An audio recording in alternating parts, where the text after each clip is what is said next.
going to a conference like Ratchet and Wrench or Apex or any of the other big conferences, what ASTA is coming up, Vision, whatever is close to you, right?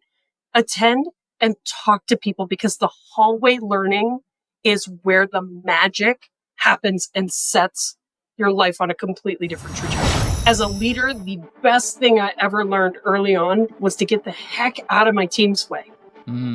Don't be a block, be a conduit. Leadership means to me allowing people and giving people the... You're listening to the Limitless Leadership Podcast, the podcast designed to help automotive repair shops learn how to lead, coach, train, and manage their team better by sharing proven techniques and thought-provoking interviews from industry leaders. Are you ready to transform your leadership skills by tapping into unrecognized potential to achieve limitless results? Let's get ready for liftoff. It's time to go from great to greater. Here's today's episode.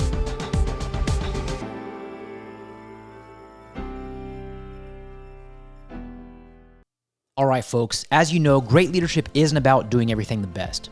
It's actually about having the right partners in your corner to build your shop's success. It's about putting the right team in place. It's about choosing the right vendors to make you a pro, making pro moves. And when I think about the pros, I think about shop marketing pros. The know, like, and trust factor, that's a real thing. And Shop Marketing Pros understands that. That's why I want to recommend Shop Marketing Pros to become your marketing partner in your shop. They get to know, like, and trust you and your business to then help your audience get to know, like, and trust you too, and bring your shop to the next level. So when I talk about making pro moves, this is the kind of move I'm talking about. This is the kind of standard-setting partnership that's going to elevate your shop. So if you're ready to become a pro in your shop, visit shopmarketingpros.com and partner with the best.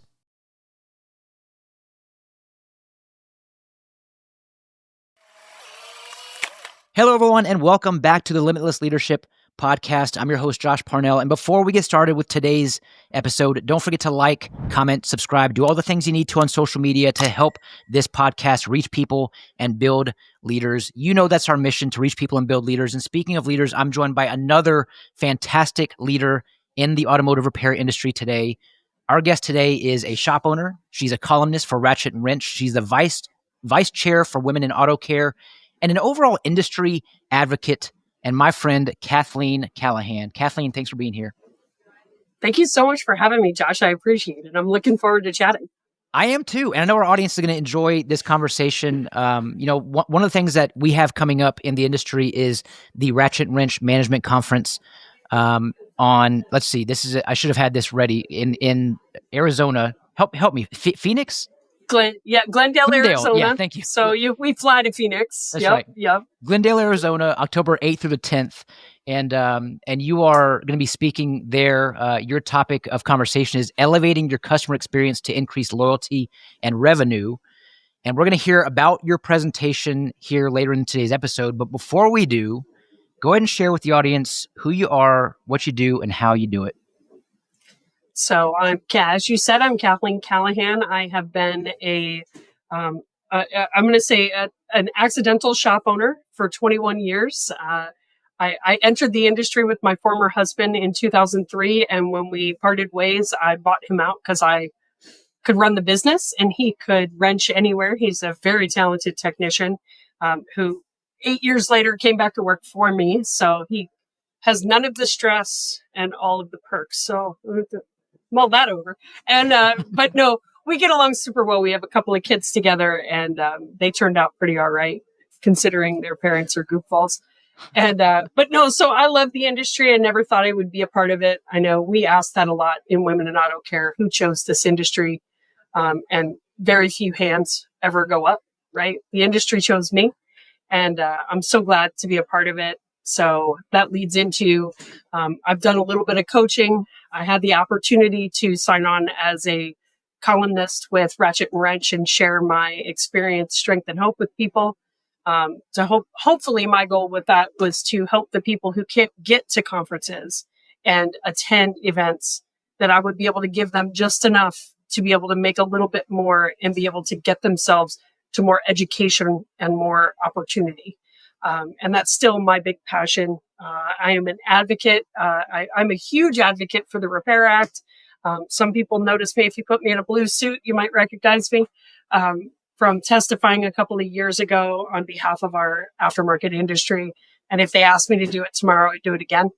I think it's really, really important. And if anybody is hearing this that doesn't know what the Repair Act is, please go Google it or go to the Auto Care Association website and do your research.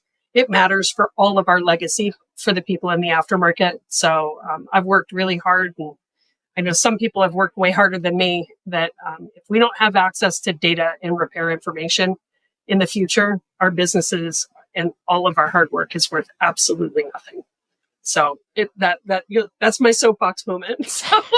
Well, Kathleen, I appreciate you being on that soapbox. On behalf of the industry, I'll go ahead and say thank you. Thank you for the work that you do for us. Thank you for the advocacy that you provide for us.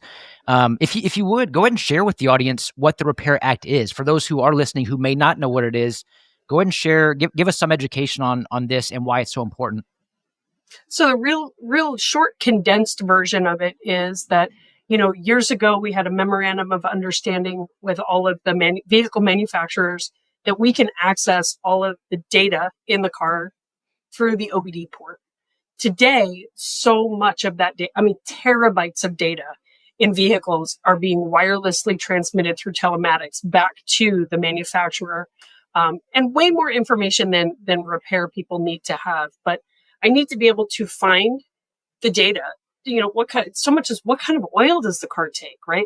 We have pretty decent access to that now, but, I'm starting to see where, like, my J tool that, anybody technical knows that's what we use to program vehicle computers, right? So some of the manufacturers are backing that up where I can no longer program a vehicle with my J tool. I have to go buy the specific manufacturer tool and pay them specifically to do it, which in a big shop or a specialty shop is really no big deal. But if you're in the middle of Iowa and you're servicing your entire community because you're one of two shops, that is incredibly cost prohibitive. And, how do you service your clients, right? So the aftermarket, how do we make parts better? Look at the distributors and the manufacturers.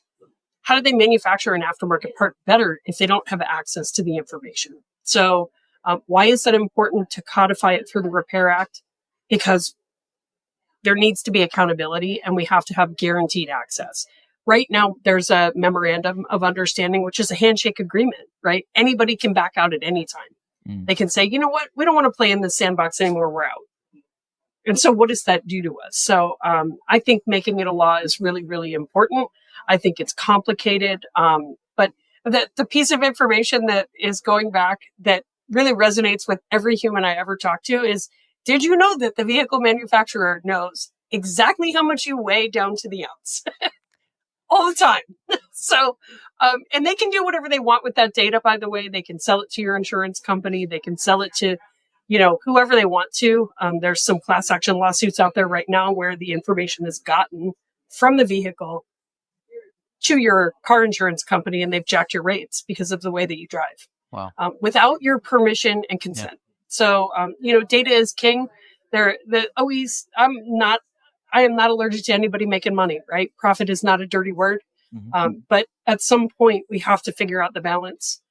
And we own 70% of the service base in the aftermarket. So they're not going to be able to handle it if we all start closing doors. So I just think it's really important. I don't know why they're fighting so hard, but again, I will continue the fight on the behalf of the little people out here.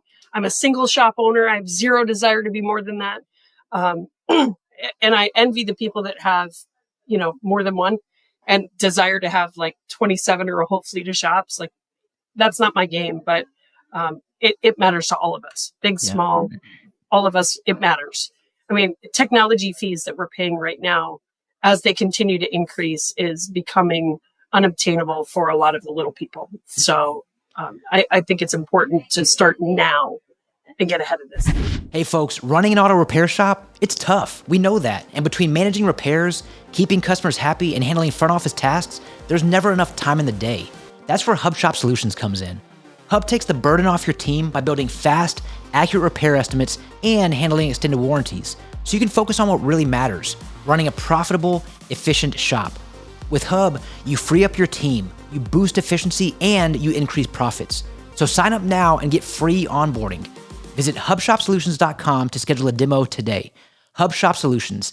Unlock your shop's full potential. On behalf of the industry, thank you for the job that you do in regards to the Repair Act. Kathleen, you mentioned your advocacy as well as with conferences and why they're important. Speak to the audience about why conferences are important and your desire to get as many people to these conferences as possible. Oh my gosh, that's like super easy. You're tagging all of the soapbox moments, right? So back when my former husband and I split, you might notice the feisty redhead in the last name that generally will indicate that I might be a hothead, or at least previously when my age started with something other than a 5. And so I will tell you, so in spite, I was like, I don't need you, I'll buy you out. I always ran the business side, right? But I was in the camp that with 2 technicians, sometimes 3 technicians, $650,000 in sales a year was great. I think my net profit was like 2%. I don't know. I didn't look. If we sold $10,000 worth of work in a week, I thought, oh, payroll's covered, all is well. That is not the way to run your business. And I know that there's a lot of shops out there that do.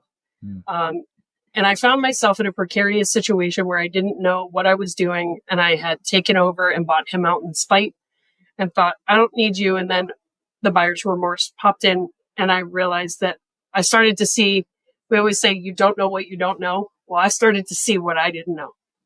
And somebody stepped in for me. I don't know if I can mention names or whatever, but everybody knows I bleed blue and gold. I am a Napa Auto Care Center. I have been since 2009. Because they stepped in and believed in me and took me to class, literally took me to classes, drove me there and brought me back every day. So, because my kids were little and invested in me when I didn't, they believed in me when I didn't believe in myself. Mm-hmm. And so for that, I am loyal. And for that, I will never forget the mess that I was in. A lot of techs turn shop owner, and they're really good technicians, but they're not great business people. And there's not people out there teaching it to you in the field, walking in your building. So read the articles. You know, I mean, look, we get tons of free publications, right? Read them. There are industry people like me. There are people way smarter than me, way more creative that, we take our time to really share our messages in those to try and help somebody. I wish somebody would have said that to me, but going to conferences, go to the conference, save all year. I wrote an article last year in Ratchet and Wrench about this, how to do the math to get yourself to a conference, right? There are no excuses. Budget now for 2026 or 2027, $50 a week. It'll cover you, right? And between now and then, figure out how you're going to spend 3 or 4 days out of your building. And if you're not sure, shoot me an email. I'll help you get there. I'll send you the articles, right?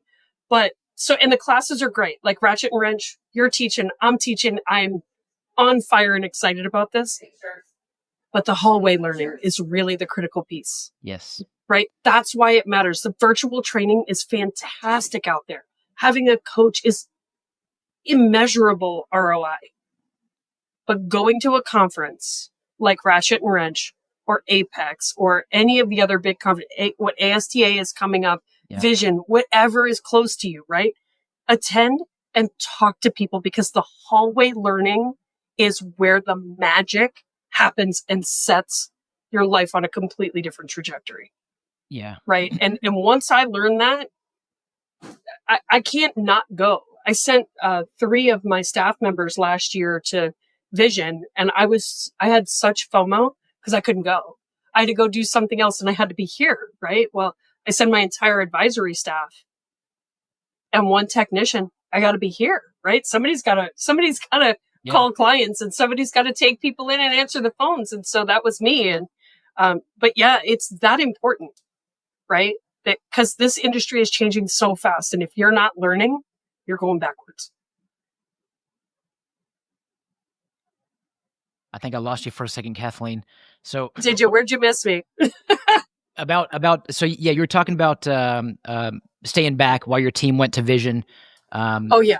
And manning the phones. But I'll say this. I mean, you really hit the nail on the head. It's like when you go to Ratchet and Wrench, you're going to be surrounded by some world-class trainers. You're going to get some incredible content. But even in my own coaching, I talk about the connection before the content, the people before the process, the people before the profit. It's the name before the job title. How are you serving people? How are you showing up for people? Because connection creates engagement, and engagement is what increases performance. So when I say connection before the content, you're absolutely right.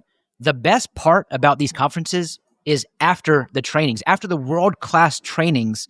The best part is in the lobby, at the bar, at the restaurant, wherever you are mixing and mingling and forming and cultivating these relationships become lifelong relationships. And when you have a network like that, who are going through the same challenges that you're going through, who are experiencing the same highs, lows, and in-betweens as you're going through, that's priceless. It's absolutely priceless.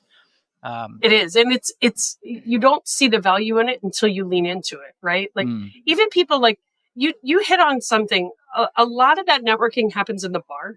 And I just want to, I want to put that out there that we're in the bar, but we don't care if you drink or you don't. Yeah. Okay. So even if you're not that person or you're an introvert and you're a wallflower and your superpower is being incognito, show up, find one person.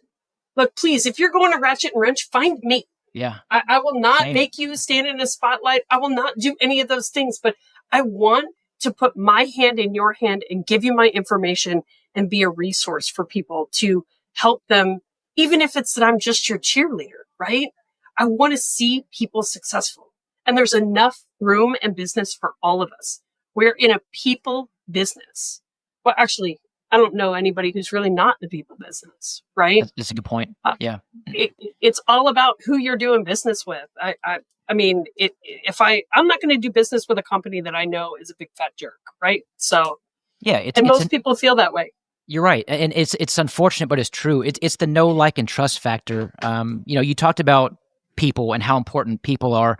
The good thing about this industry, among others, is people generally want to help people. Like, especially people who are coming to this conference, they want to help, they want to serve, they want to. It's you're going to feel included. It's an inclusive type of community. I gotta laugh. You mentioned that we don't care if you drink at the bar. I mean, you're Irish, Kathleen, so you might care a little bit, but regardless, something you mentioned is that you're blaming your feistiness on the fact that you're Irish. My wife blames it on the fact that she's a Scorpio. But regardless, that's a whole other topic of conversation. It is. I want to go back, and if you're an Irish Scorpio, that's even more dangerous. I'm an Irish Leo, so people are in trouble, right? Yeah. Right. So you talked about being able to send your team to vision last year. I love hearing that. I love the fact that you, as a shop owner, say, I'm going to invest in my team, and I'm gonna hang back and take care of the shop, man the shop, while my team goes and gets world-class training from Vision. They network with folks there, and they learn from folks there. And what we know about trainings that we attend is that 70% of the training that you get will be forgotten in 24 hours, and 90% is forgotten in just a week. So the fact that your entire team is going, first and foremost, is an amazing thing, because they get to all get a dose of this motivation and this content and all the stuff that comes with it. Then they can come back as a team and implement it along with your advocacy for it. To me, though, that speaks to a level of leadership that I don't see a lot of businesses exercising. And what I mean by that is, sometimes I see one person, maybe it's the owner, going to training, and they go to training, they leave their team behind at the shop. And then I think we've all heard something to the effect of, like, the worst 3 days for a team member is the 3 days after the shop owner comes back from a conference. Comes back from a conference, yeah. Because you show up and you're like, all right, we're going to do this, this, and this right away. And they're like, what? Like, they have no idea what happened, what was said, what was shared. And it can be stressful. But this is where leadership comes into play. If you're a shop owner who goes to a training, or if your team goes to a training, speak to the level of leadership or how you need to operate after a conference with your team. Once you get all the information, once you have all this incredible knowledge, we know that knowledge without action is just information. How do you effectively lead your team through the action that's implemented in order to affect change? So for a really long time, I was that owner. I would go to the conference and then torture my staff for the 3 days after, right? Absolutely. And for me, look, here's a little piece that will definitely be in my class because it's in every class or every time somebody either fortunately or unfortunately puts a microphone in my hand in front of a group of people at a conference is this. Take all the notes that you're going to take, write down 10 things, highlight the 10 things the 10 most important things that you write out of the entire thing that you get. And then out of those 10, find 3. 3 things that you're going to implement because you got to take baby steps. And if you're able to actually implement and execute all 3 of those things, go back to your list and find 3 more. But generally, you never get through the 3. And if you try to do all or 10, you're going to do none. Yeah. Right. And so the fact is none of us are good multitaskers. Many of us pretend like we are. We fool ourselves to believe we are. Right. But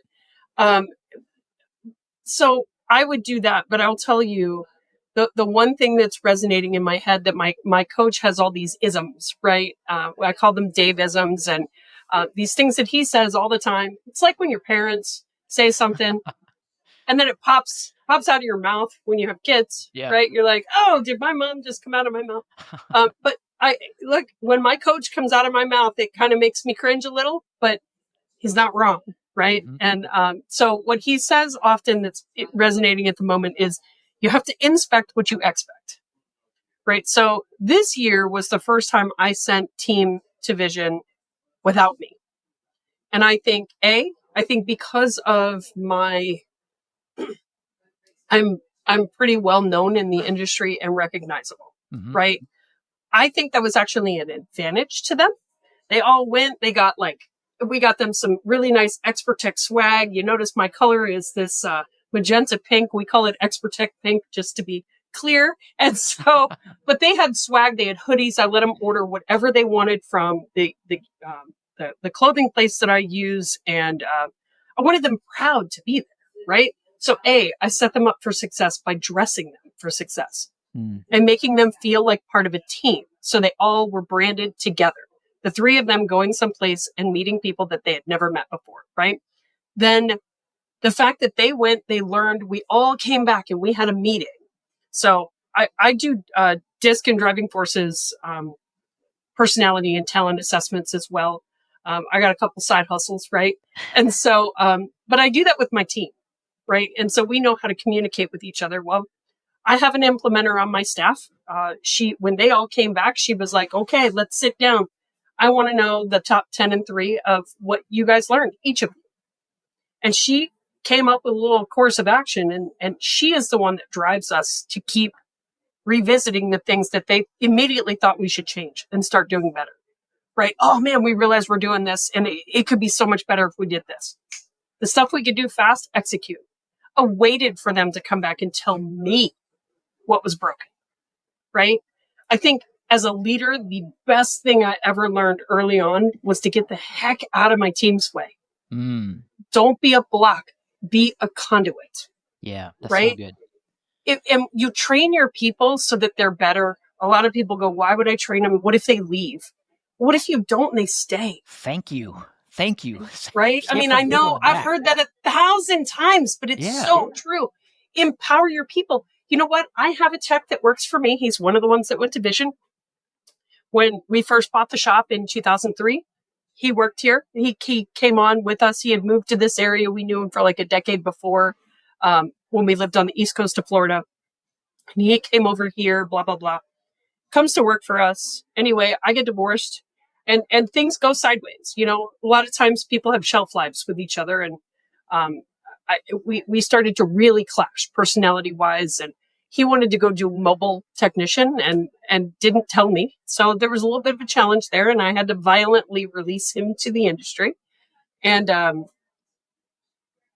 he works here today.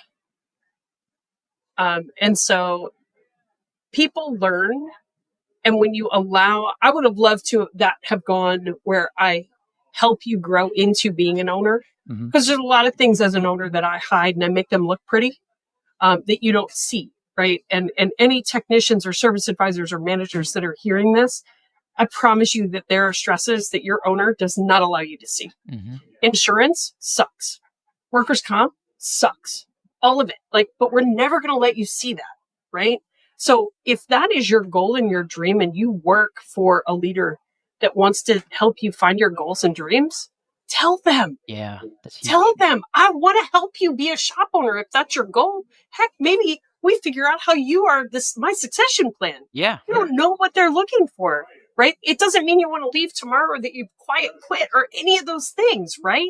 Like I've had a few technicians move on and be owners, right? Some of them were successful and some of them were not, right? It depends on who you are and how you are with business and numbers and patience, customer skills, and right. So I will tell you, empowering your staff to live into their dreams and understanding what their dreams and goals are, I think is the best thing you can be as a leader, right? And so sending them the vision set me on fire. I will never not send a team from now on. Love that. You just touched on a number of things that I'd like to address. And the first of which is how you shared when your team came back, you didn't get in their way, for lack of better terms. You said, hey, you tell me, like, what's going on. You know, as leaders, a lot of us are really good at providing directive after directive after directive, but that doesn't mean that we're providing clarity and direction. And we can provide direction through questions, asking questions. And then furthermore, if we're going to ask questions, listen, like really listen to your team. So when your team came back, you said, hey, I listened. Like they came back and they told us, they shared with us what was happening, you know, the changes that they wanted to make. Furthermore, you know, you touched on if a team member leaves. Well, what if I invest in them and they leave? But to your point, what if you invest in and they don't? One of my favorite quotes comes from Richard Branson, and he says, train people well enough so they can leave, treat them well enough so they don't want to. But here's my addition to that. If they do leave, it's very likely that you played a heavy role in their growth and development. So celebrate their departure. It's okay if they leave. Celebrate their departure, because guess what? Yes. When they do, not if, but when they do leave, you're not having to rebuild. You're simply reloading, because you're investing in all of your team members, not just that one person. So it's okay when someone leaves. Ultimately, to me, like if you're listening and you enjoy sports, like I think about like a coaching tree. There's a coaching tree, like in football, for example. You got this legendary football coach, and then all these assistant coaches who turned into head coaches, and then they developed their own coaching tree. It's the same kind of concept in leadership when you think about it. Like there are people in your 21 years of accidental ownership, Kathleen. There are people who you grew and developed who are doing some incredible things, not at your shop right now. And so that's a testament to your leadership. Speaking of leadership, I'll ask you a question that I ask every guest on this podcast. In your own words, how do you what does leadership mean to you?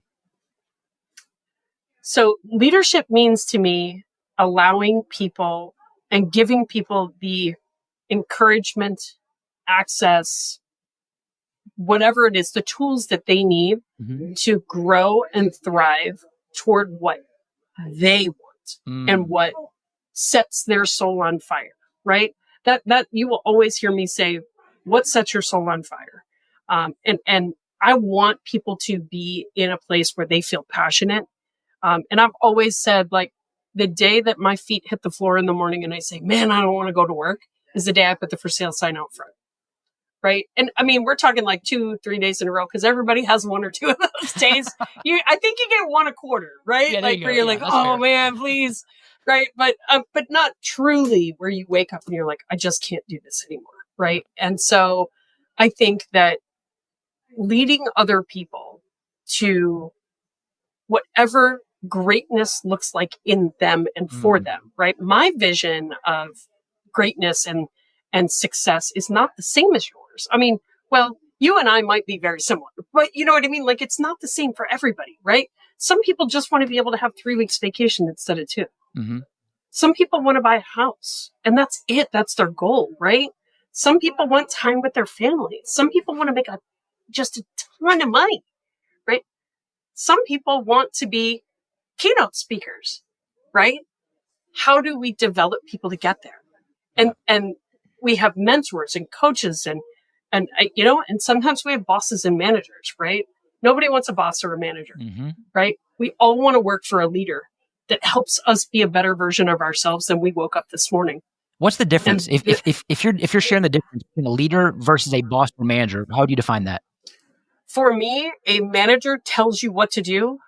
A leader gives you the tools and encourages you to figure out the answer. Mm. And if look, my staff is always going to make mistakes here and there, right? And I've said that since I had the courage to leave my building and not micromanage everybody.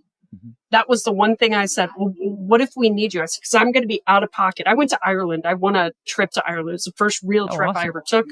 I won it in I give stupid amounts of money back to my community. There you go. There's a piece of success, right? That's really, really important if you're a business owner. Give back to your community. Because the ROI financially is usually immeasurable, but I promise you'll never miss a dollar. And so I went away and I said, I'm not going to be available from this time to this time. What if something happens? It was like an entire day of shop work.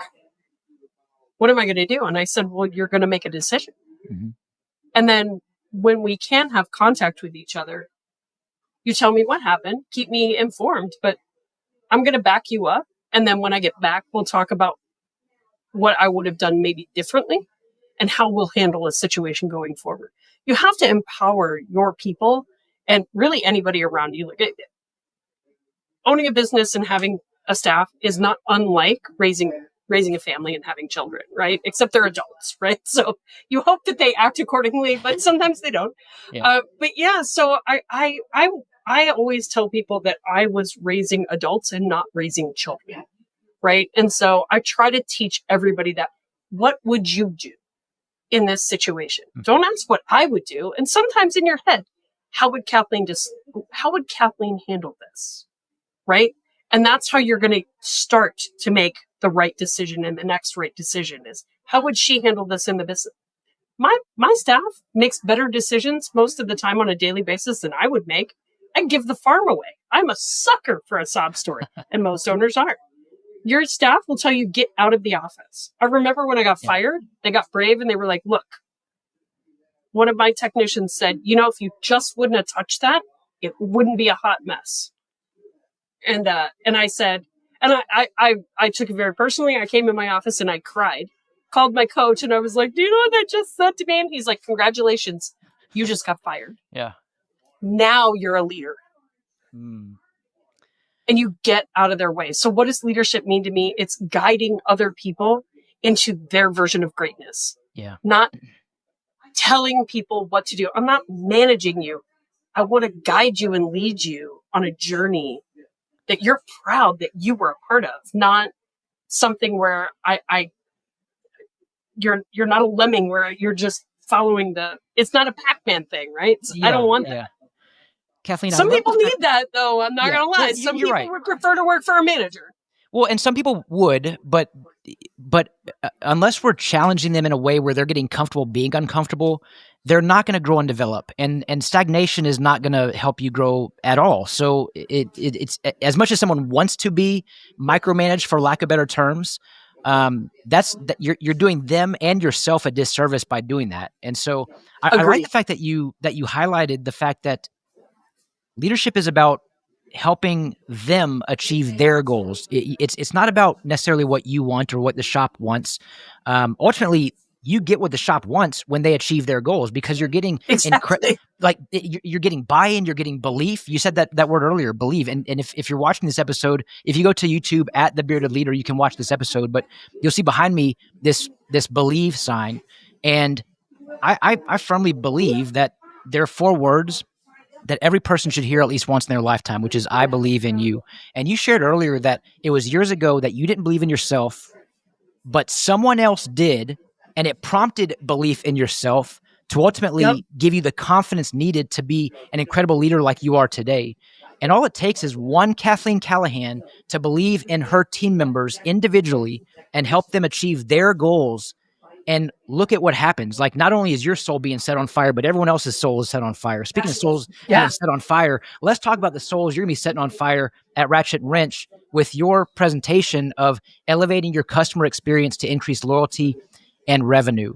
So if here's what I'm going to do, Kathleen. I'm going to read the course session, and then you share with us elaborate a little bit more on what I'm going to read, and also share with the audience what they can expect if they were to go to this conference and attend your session. So, course title again, or presentation title: Elevating Your Customer Experience to Increase Loyalty and Revenue. In this session, you will discover how enhancing your client experience can lead to increased loyalty and ultimately higher revenue for your business. From the first impression to maintaining lasting relationships, we will explore strategies that focus on adding value at every customer touchpoint. Participants will learn how small details, whether it's phone etiquette, in-person interactions, or personalized follow-ups, can make a big difference in creating a positive, memorable experience for your clients. By integrating these best practices in your daily operations, you will build stronger client relationships, gain repeat business, and see the direct impact on your bottom line. Share with us what I didn't share. Share with us what else I can expect if I'm attending your session. So, man, that's a really good. I wrote that. No. No. So basically, my goal for this class was to really discuss and lean into how much it matters. Your client experience matters. We have all of these things. We spend tons of money on marketing, But if you can't win the phone and you can't establish a relationship, you said it, know, like, and trust, right? I need people to know, like, and trust me. We have I'm in a pretty small town, mostly retirement community. There's at least 10 to 12 shops in our small town. We're split between 2 counties. I think our real population is like 19,000. We have a lot of shops. We have a lot of talent here. Why do people choose to come to me and pay more versus going to the cheap shop, right? We all know, not everybody does, but I live my life by the good, fast, and cheap philosophy, right? So you can have 2 of those 3. You can never have all 3. Sometimes you only get 1. But, I am good and I am fast, but I am not cheap. Right. And if it is good and it is cheap, it is not going to be fast. I can tell you exactly what shop in my town is that. He's good and he is cheap, but he is not fast. What's more important to you, time or money? But if it's fast and it's cheap, it's not going to be good. Right. And, we have retailers like that in the world that are not auto related, that used to be like really good. And you could go in there and get stuff really fast, but it wasn't super cheap. But now it's fast and it's cheap and it's garbage, right? So it's like that in any industry. And so for this class, I wanted to explain how walking in your door matters, especially to today's consumer, customer, client, guest, right? That's the progression. Do you have a consumer? Do you have a customer, right? Because the consumer they're going to take you for whatever they can get, right? They consume. A customer is somebody that will do some interaction with you. A client is somebody that you know their name when they walk in the door, right? There have been clients that have walked in the door that hadn't been here for 5 or 6 years because they bought a new car, right? And I don't work the front desk anymore, right? Half the people I don't even know. I used to know everybody. And he walked in the door one day and I was like, well, hey, Nick, how you doing? He did not have an appointment. And he was like, there is no way you just did that. And I was like, of course I did. And he's like, how do you remember my name? I've not walked in this door in 6 years. And I was like, I don't know, but this is your name. He goes, what's my last name?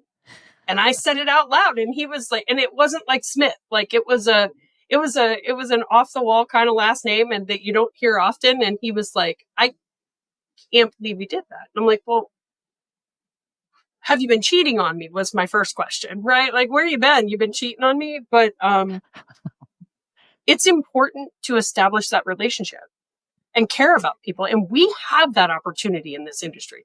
None of us like waiters. I don't like waiters. They don't hang around. Sometimes they do.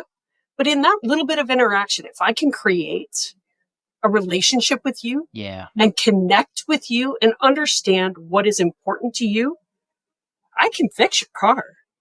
But I mean, through COVID, we have a lending library in our office. Like I've never bought a book, not one time.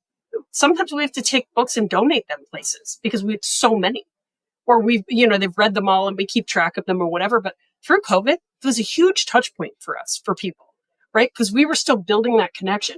People would bring books in, leave them in a bag, and we would go disinfect them, right, before we put them back on the shelf. So everybody felt comfortable and all of that stuff. But our libraries were all closed, right? And I'm in the state of Florida where COVID didn't really happen, remember? So, because the sun killed it, or I don't know what happened. But anyway, but we were a lot more free than the rest of the country was, to be, regardless of what happened wherever you live. But Florida was one of those places where we had it for a little while, but it wasn't as traumatic, I think, as some other countries. I know Michigan I have friends in Michigan that had to give their technicians like cards, or like they had to carry paycheck stubs to show that they were an essential worker. Wow. Coming to work. Like they got stopped by police on the way to work. Right. So, we were very fortunate, but again, I provide service. We do like National Hot Dog Day, and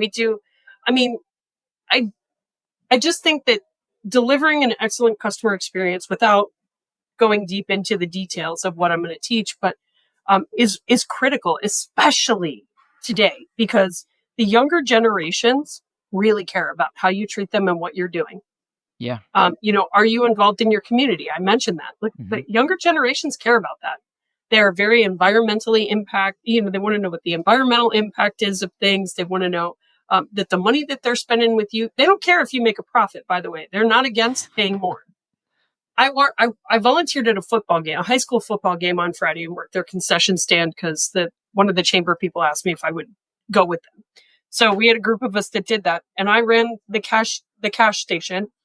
And so many of these kids like pop their phone down for $4 or $6, knowing full well they're paying more for the convenience. Mm-hmm. And they were so polite and engaging, which I thought was super interesting, that these under 20s were like, it's an interesting generational shift, because like the kids older than them don't really want to make eye contact and talk to you. Yep. Right now, that's a shift, right? Gen X, we want to talk to everybody.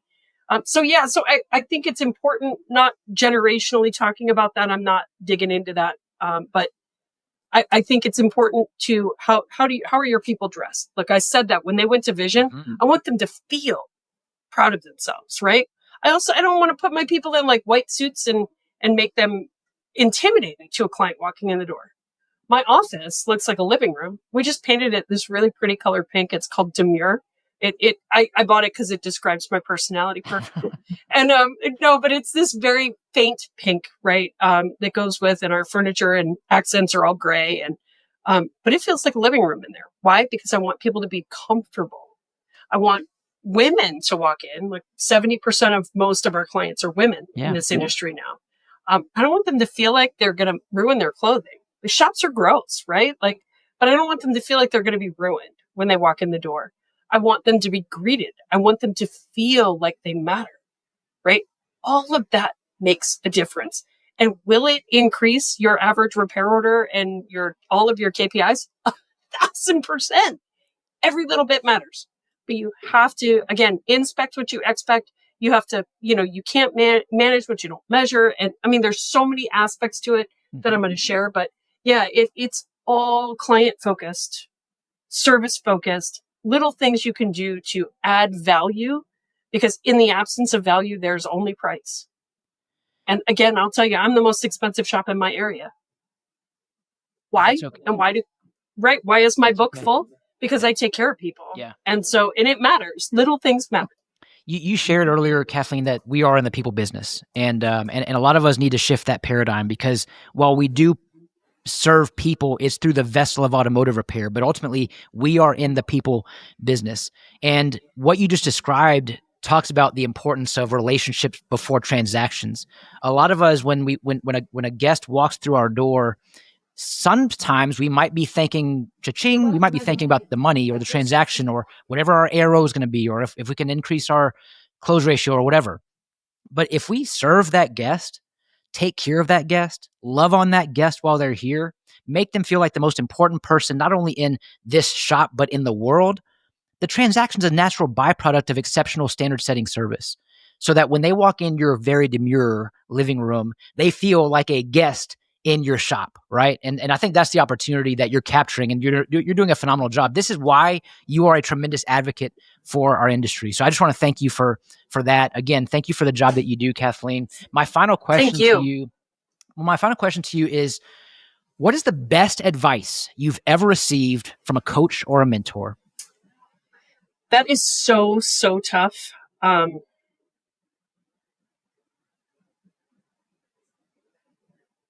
I'm going to go, this is going to be a totally left field thing. Obviously in the absence of value, there's only price. I dropped that bomb. That one sticks with me all the time. I will tell you this, and this is one I pass on all the time, because I believe you have to give it away to keep it, right? That's my thing. You are the average of the 5 people you spend the most time with. And that one always resonates really close to my heart. Whether you're choosing those 5 people or not, you're the average of the 5 people you spend the most time with. Choose those 5 people carefully. Yeah. If you're at the top of your 5, you might need to elevate. If you're at the bottom of your 5, you really need to consider, right? It's hard to, people say, hire slow, fire fast, but it's more than just a hiring staff, right? That's the people you spend the most time with. Guard yourself, guard your time. And that's probably been my biggest life lesson, is to, watch that 5. So good. And if I'm in crisis, or anybody around me is in crisis, that's the first question I ask. How's your 5? So good. Kathleen, thanks for being here. I paused for a second because I lost you on screen. So I lost from my angle. I couldn't see anymore. I'm like, wait, what's happening? Choose your 5. I think that's phenomenal advice, and it's so true. In terms of being a part of a tight network, you do become those people. You hang out with rich people, you're going to become rich. You hang out with people who are not in great shape, you're going to turn out to be one of those not great shape people. Yeah, and, I call them Eeyores. Right? There you go. If you hang out with people that are like Eeyore, you're going to become an Eeyore. Yeah. For a while, I identified about a few months ago. I was like, man, I'm an extrovert, right? I was going home every day and I didn't want to go out. I didn't want to go hang out with people. And I realized that 4 of my 5 were introverts. Ah, okay. And I was like, look at what I'm doing. Okay, we got to fix this, right? Because it makes me not feel good. It makes me depressed. It changes who I am. I need people to be successful for myself. So 4 of my 5 were introverts. And I was like, look at what you just did. Well, good for you at recognizing it too. I mean, because extroverts are going to recharge around other people. So good for you at recognizing it and fixing it too. Hey, Kathleen Callahan, thank you so much for being on the Limitless Leadership Podcast. I'm looking forward to seeing you at the Ratchet and Wrench Conference, my friend. You as well. Thank you so much, Josh. I appreciate it. And thank you for listening. As you know, every episode we look to transform our leadership skills by tapping into unrecognized potential to achieve limitless results. So thanks again for tuning in. Have a great day, everyone. Don't forget to smile today. Tell your loved ones how much they mean to you. I'm Josh Parnell, reminding you to keep leading well.